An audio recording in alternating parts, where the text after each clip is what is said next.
За мэрэгжлийн нэгдсэн холбоотойгоор үндсэн хуулийн цэцээс гаргасан энэ дүгнэлтийг бид нэр хүлээж аваад хуулиа бол сайжруулад явах нь зүйтэй хаа. Ерөн зүгээр мэрэгжлийн нэгдсэн холбоо гэдэг бид буруу ойлгоод байна. Одоо сая Батэрдэн гишүүн бас зөвгээд хэлээд байгаа боловч эрх зүйн байдал буюу ажиллах орчны хувьд бол одоо ингээ одоо хүртэл дутагдaltaй байна. Ерөн зүгээр хуультай энэ мэрэгжлийн холбоодууд ажиллаад байгаа. Өмгөөлөгчтэй холбоо, хуульчдын холбоо, нэгтлэн бодох бүртгэлийн институт, Натратын танхим, за хөрөнгийн үнэлгээчдийн холбоо, аялал жуулчлалын холбоо гэдэг дандаа хууль эрх зүйн зохицуулттай тухайн салбарын хуулиуд дээр. Түүнээс биш бусад мэрэгжлийн холбоонууд бол үндсэндээ нэг цүнх барьсан хэсэг бүлэг хүмүүс тамхтаал хүмүүс байгаа шүү дээ. Яг тухайн салбарынхаа яг харьцангуй олонхыг бол нэгтгэе явж байгаа мэрэгжлийн холбоо гэдээ явахд бол хүнд хэцүү. Тэгэхээр энэ хууль уг нь зөв гарвал их зүв байгаа. Тэгэхээр яг аргагүй одоо улсын дээд хүүхэд энэ мэрэгжлийн холбооны бүртгэлийг өгнө гэдэг бол боломжгүй л дээ. Энэ холбоотой үүсгэн байгуулах, өөрчлөх, татан буулгатай холбоотой харилцаан дээр гарсан гомдлыг дараа нь улсын дээд хүүх бүртгэлээхэд улсын дээд хүүх өөрийнхөө шийдвэр дээр гомдол авна гэж бол байхгүй. Тэгэхээр энэ чинь ингээд маш том ноцтой үр дагаврууд бий болгочихж байгаа байхгүй. Тэгэхээр энийг бол одоо зайлшгүй засаа явах зүв байгаамаа. Ерөн аж ахуйн нэгж байгууллага буюу эдийн засгийн чиглэлийн үйл ажиллагаа явуулж байгаа хүмүүс чинь танхим дээр л нэгдэх ёстой юм байна. Уг нь холбоон дээр биш. Жишг нь энийг. Холбоо гэдэг бол цаашдаа картел үүсгэнэ. Нийтлэг эрх шиг ярихгүй. Яг холбооны гишүүн буюу тэр аж ахуйн нэгж байгууллагуудын явцын эрх шиг хамгаална л гэсэн үг. Танхим гэдэг бол дэлхийн нийтээр явсан загвар бөгөөд тухайн салбарын нийтлэг эрх ашиг, стандартыг сайжруулах, төртөө яаж харьцах, төрийн бодлогод тухайн салбарын бодлого шийдвэрийг яаж тусгуулах гэдэг албан ёсны лобби хийдэг ийм механизм. Тэгэхээр ерөн зүгээр энэ манай мэрэгжлийн холбооны байгуулъя гэсэн салбарууд маань ерөн худалдаа ажилуулгын танхим дээрээ яг одоо тухайн салбарынхаа танхимыг байгуулад шат чатанд нь үйл ажиллагаа явуул сураач гэдэг зүйлийг би бас уриалмаар байгаа. За эцэст нь нэг зүйл байна. Энэ цэцэн шийдвэрийн дараа үр дагавар байгаа. Улсын дээд зүг бас цаагаараа бас нэг зүйлийг хэлээд байна. Юу вэ гэхээр энэ улс төрийн намын бүртгэлийг чинь улсын дээд зүг хийж байгаа нь буруу байшгүй гэдэг зүйлийг энэ хуулиараа дамжуулж хэлж байгаа байхгүй. Ерөн зөв. Тэгэхээр энэ улс төрийн намын бүртгэлийг цаашдаа сонгуулийн ерөнхий хорооно байд юм уу? Энэ зүйлээсээ бид нар анхаарах хэрэгтэй. Энэ дээр тэгэхээр улсын хурлыг хэн төлөөлж оролцсон бэлээ? Тэр бас гишүүн маань хариулж өгөөч. Ерөн яах одоо бодолтой байна. Энэ улсын дээд зүг энэ хүсэлтийг гаргахдаа ерөн цаад санаа агуулга нь юу байсан бэ? Энэ зүйл дээр нэг хариулт аваадах. Тэгээд би бас тодруулж асууя.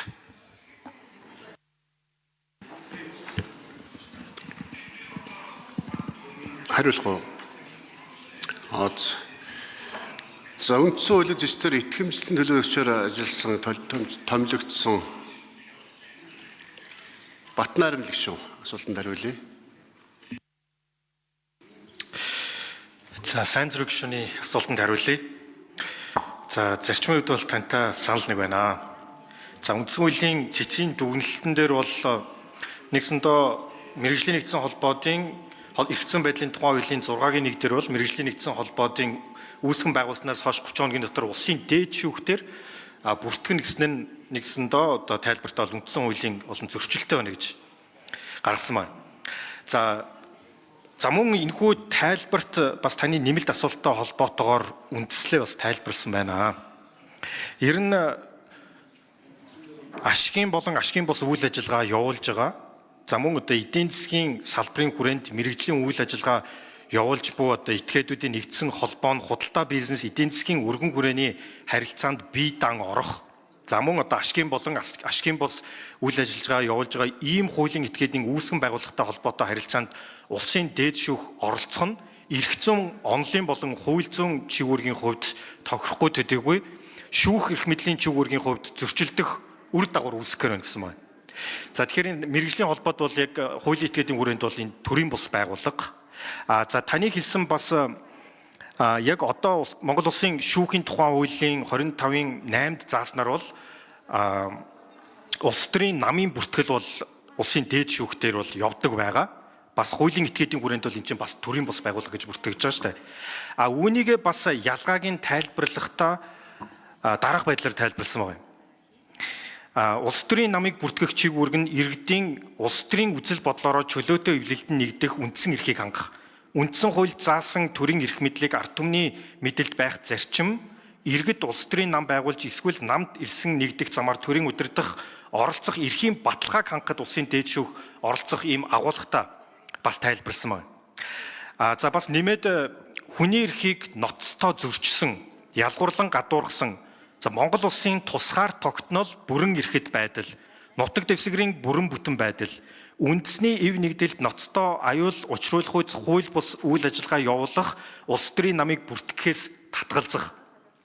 Ийм хууль бус үйл ажиллагаа явуулж буй намын тараах, улмаар төрийн эрх барих дээд байгууллагыг нийтээрээ чөлөөтэй сонгох эрхийг хэрэгжүүлэхэд чухал үүрэгтэй оролцдог улс төрийн намыг бүртгэх үйл ажиллагааг төдөлзүүлэх тараах эсэх асуудлыг хөндлөнгийн нөлөөлөлгүйгээр хараа тусаар шийдвэрлэх шаардлагын үүднээс гүйцэтгэх эрх мэдлийн хүрээнд бус улсын дээд шүүхийн хүрээнд хуралдаанаар хариалуулсан гэж үздэг гэж тайлбарласан байна. Гэхдээ энийг бас магадгүй бид нар бас цаашаа авч үзэх шаардлагатай байх. Хоёлоо хуулийн этгээдийн хүрээнд явж байгаа. Бас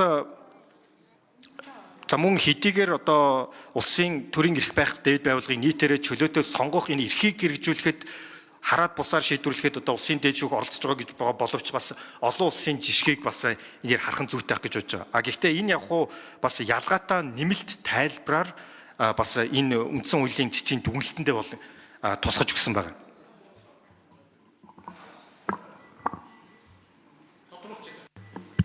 За Пүрэвжавын сайн зэрэг гишүүн тодруулж асууя. За тэгэхээр энэ шинэ спикер бас яг энэ лөө анхаармаар байгаа юм аа. Би юу хэлэх гэж нэхэ Бямцогт дарга бас энийг нарийн үзэх бол энэ цэцэн шийдвэрийн цаана улс төрийн намын бүртгэлж гисэн улсын дээд шүүх хийх боломжгүй гэдэг агуулга харагдаж байгаа шүү. Яг ижил зарчим хуулийн этгээдийн бүртгэл талаас. Тэгээ ерөн сонгуулийн ерөнхий орооны эрх зүйн байдал чиг үүргийг ойлгомжтой болмоор байна. Сонгуул зохион байгуулдаг гэдэг боловч сонгуулийг бараг зохион байгуулалтын бүх хар бор ажлыг нь улсын бүртгэлийн ерөнхий газар хийдэг. За энэ улс төрийн намын бүртгэлж гисэн ингээд цаашдаа сонгуулийн ерөнхий орон бүртгээд явах уугүй юу? Тэр сонгуулийн ерөнхий орооны гарсан шийдвэрийг үндсэн хуулийн цэц юм уу? Тодорхой шатны захиргааны бөгөөд улсын дээд шүүх нь хяндаг, нягталдаг байх нь зөв байх. Ингэж бас иргэдийн үндсэн хуулиар хамгаалагдсан шудраг шүүхээр эрхээ хамгаалах байт юм уу? Энэ эрхээ зөрчигдсөн эрхээ сэргийлэх энэ болцоо бүрднэ. Энийг бид дөрөв цаашдаа анхаарахгүй бол яг зүгээр улсын дээд Асуултаа гүйцээг асууч. Сайн зэрэг Пүрэвжавын сайн зэрэг шүү. Яг зүгээр займсж ин л та. Улс төрийн намын бүртгэл бол чухал гэдэг байдлаар улсын дээд шүүх тайлбараа хүсэлтэд гаргасан байна. Тэгэхдээ улс төрийн нам байна уу, мэргэжлийн холбоо байна уу, ялгаагүй хуулийн этгээд энэ хуулийн этгээдийн бүртгэл түүнийг дагсан өөрчлөлт болон татан буулгатай холбоотой харилцааг явж болохгүй маа гэдэг л зарчмыг үндсэндээ өнөөдөр үндсэн хуулийн цэцээс тогтоож өгч шүү. Тэгэхээр бид нар энэ дээр яаралтай ажлын хэсэг гаргаад цаашдаа ер нь энийг яах вэ гэдэг зүйлээ бодохгүй бол болохгүй нэ гэдэг зүйлийг би энэ цэцэн шийдвэрийн цаатлын үр дагаврыг харж байгаа учраас хэлж байгаамаа. Тэгээд энийг бас улсын хурлын дарга анхааралтай аваад бас нэг дүгнэлт хийгээд ажлын хэсэг гарах уу яах вэ бас та бас анхааралтай аваач гэж хүсэж байна. За ойлголоо. Улсын хурлын тамгын газрын эрх зүйн дүн шинжилгээний хэлэлцээс сая сайн зэрэг гишүүн ярьж байгаа асуудал дээр тодорхой лавлгаа танилцуулах шийдэл бэлдэж өгөөрэй. Ямар бас шийдэл байж болох вэ? За итгэмжлэгч Отгон шарын Батнайрамд гишүүн хариулъя. За сайн зэрэг гишүүний бас сая нэмэлтээр хэлсэн тайлбарын хүрээнд бас нэмэлт энэ дээр жишээ өгье.